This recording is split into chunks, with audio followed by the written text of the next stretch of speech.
மகளிர் மட்டும். இதில் நான் தான் இந்த டைட்டிலுக்கு வந்து ரொம்ப உரிமையோடு நிற்கிறேன். ஏன்னு உங்களுக்கு தெரியும், 94 ஃபஸ்ட்டு மகளிர் மட்டும் அந்த படத்தினுடைய ஞாபகம் தான். இந்த படத்தில் நான் கமிட் பண்ணுறதுக்கான முதல் அட்ராக்ஷனும் அதுதான்.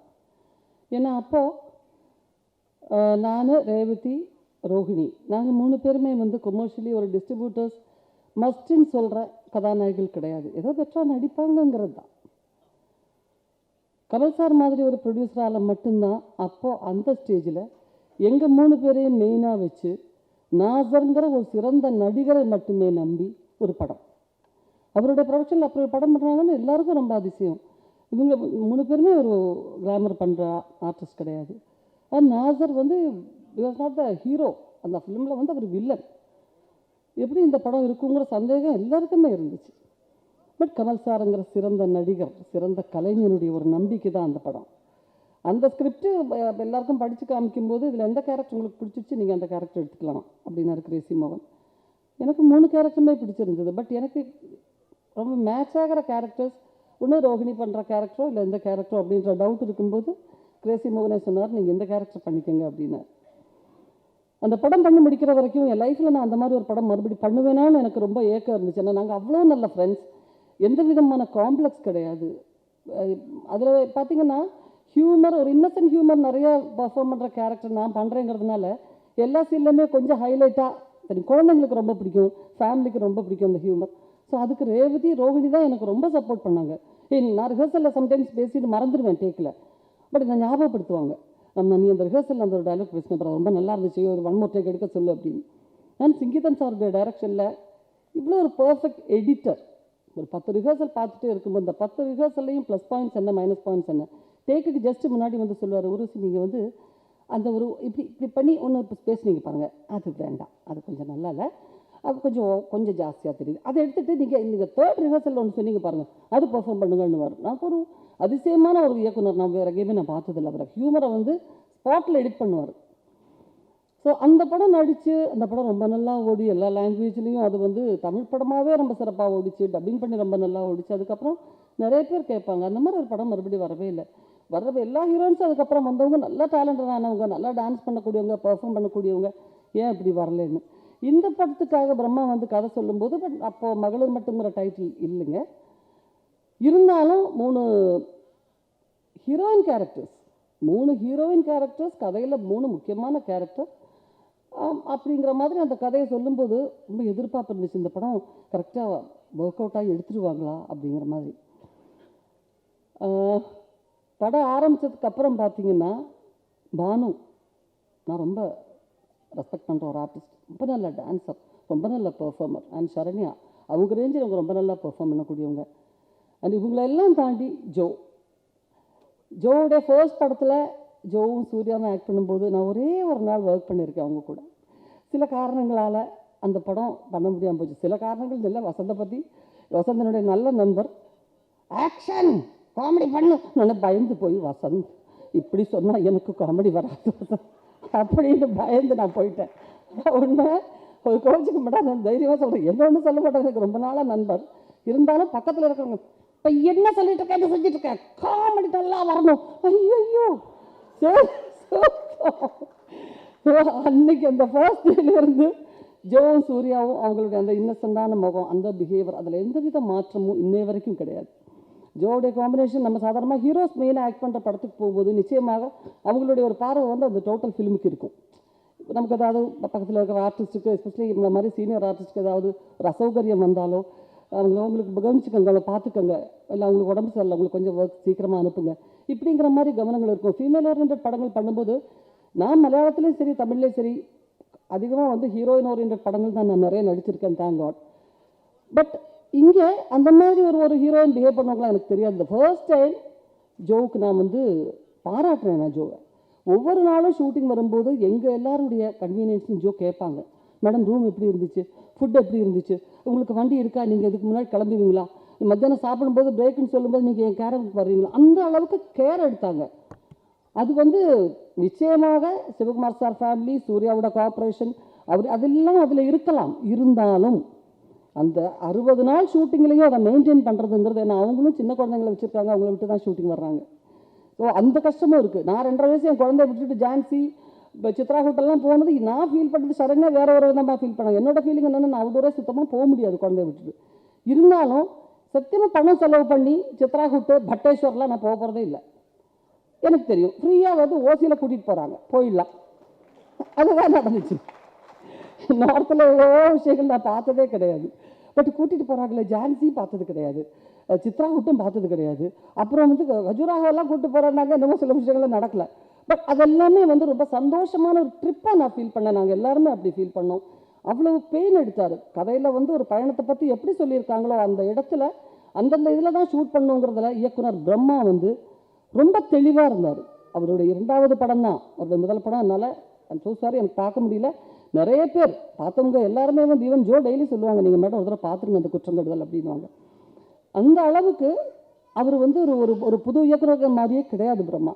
பட் பிரம்மாவோட ஃபர்ஸ்ட் ஷெட்யூல் நானும் ஜோவை ஒர்க் பண்ணி முடிச்சோன்னே எனக்கு கொஞ்சம் என்னென்னா, நான் போகிற இடத்த என்னுடைய ஃப்ரெண்டு ஆக்கிடுவேன், நான் ட்ரை பண்ணுவேன். ஏன்னா ரொம்ப இது கன்ஜஸ்டாக இருந்தால் எனக்கு பர்ஃபார்ம் பண்ணுறது ரொம்ப கஷ்டம்.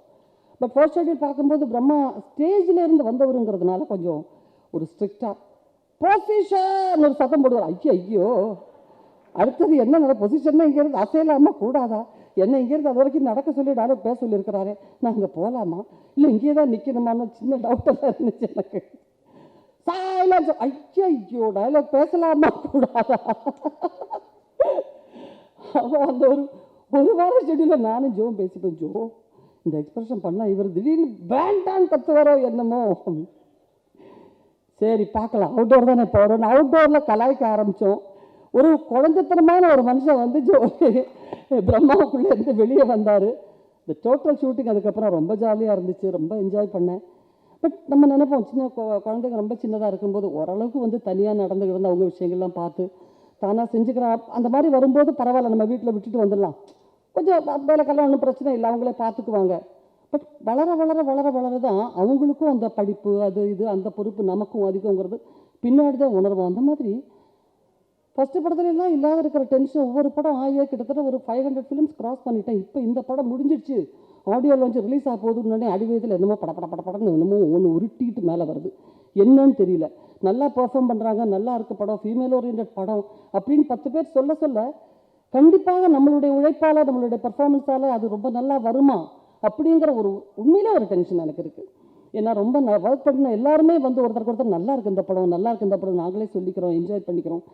மகளிர் மட்டும் இல்லை பெண்களுக்காக மட்டும் அப்படின்னு சொல்லும்போதே நமக்கு தெரியும் நம்ம கொஞ்சம் பின்தங்கி இருக்கோமோன்ற ஃபீல் நமக்கு வருது. பட் நிச்சயமாக கிடையாது. ஏன்னா ஹீரோஸ் மட்டும் ஆக்ட் பண்ணுற படத்தில் நீங்கள் பார்த்தீங்கன்னா உடல் அளவில் ரொம்ப வருத்திக்கிறாங்க, ஃபைட்டு அது இது. என்கிட்ட இங்கேருந்து கொஞ்சம் ஜம்ப் பண்ணுங்க அங்கேன்னு சொன்னால் 100 தடவை யோசிப்பேன். ஒரு ஹாஃப் கால் ஷீட் நான் வேஸ்ட் பண்ணிடுவேன். 2 கால் வச்சு ஜம்ப் பண்ணுறதா இல்லை ஒத்த கால் போதுமா, இல்லை அதில் நீங்கள் பெட்டு கிட்ட தான் போடுவீங்களா, இது பின்னாடி இருந்து தள்ளி விட்டாங்கன்னா அந்த டேக்கு ஓகே ஆகும். ஸோ சூர்யாலாம் பாகம் மலையிலேருந்து கீழே உருண்டு வர்றாங்க, என்னதான் ஃபைட்டுனாலும் அவ்வளோ வருதிக்கிறாங்க. ஸோ ஹீரோஸ் ஆக்ட் பண்ணுறது கஷ்டப்பட்டு தாங்க நடிக்கிறாங்க. அதனால் ஃபீமேல் ஒரு படம் ஏன் வரல, கதாநாயகியை ரொம்ப வேல்யூ கொடுக்கல நான் எப்போவுமே கம்ப்ளைண்ட் சொன்னதே கிடையாது. ஆம்பளைங்கள்லாம் சேர்ந்து நம்மளுக்கு இவ்வளோ வாய்ப்பு கொடுக்குறாங்களே ஒரு பெரிய விஷயம். ஸோ நம்மளுக்கு அவங்க சப்போர்ட் பண்ணுறாங்க, அந்த சப்போர்ட் என்றைக்குமே இருக்கணும். எனக்கு ஃபைட்டு வராது. ஒரே ஒரு படத்தில் ட்ரை பண்ணி ஒரு போலீஸ் ஆஃபீஸர் ஹேண்ட்ஸ் அப் அப்படின்னு ஷூட் பண்ணோம்.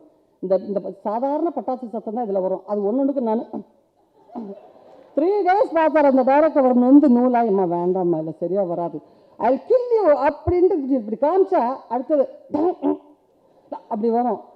நானே இடிச்சுட்டு நானே பயப்படுறேன், நானே குத்திட்டு நானே பயப்படுறேன். அதனால் எல்லா ஹீரோஸ் மேலேயும் எனக்கு ரொம்ப ஒரு அட்மிரேஷன், அப்பா அப்படிலாம் பண்ணுறாங்களே அப்படி. ஸோ இந்த படம் சூர்யா அவர் தான் ப்ரொடியூசர்.